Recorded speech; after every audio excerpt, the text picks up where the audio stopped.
In this video, I'm going to guide you on how to set up your Verizon Fios Internet. Firstly, you want to locate your optical network terminal or ONT. Make sure the ONT power light is on, and from there connect both an Ethernet and coaxial cable to the matching ports on the ONT and run those cables to where the router is going to be placed. Now, if you're wondering where the ONT is, it actually all depends on where the installer set it up. Could be in the basement or a closet, it really varies. Now for the router. You want to connect the coaxial cable to the coaxial wall outlet and the other end to the back of your router. However, if you also need the coax cable for your TV, you are going to use a splitter.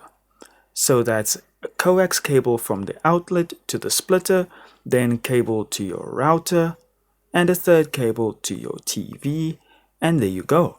Lastly, you want to plug your power cable into the router and into the wall outlet.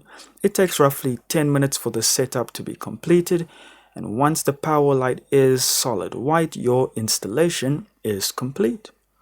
To get the top speeds, you can connect any device with an Ethernet port directly to the router via the Ethernet cable. Connect one end of the Ethernet cable to any available LAN port on the router and the other to your chosen device. That's it for installation. If you found the information in this video helpful, hit subscribe, give us a like, stay healthy, stay happy, and have a beautiful day.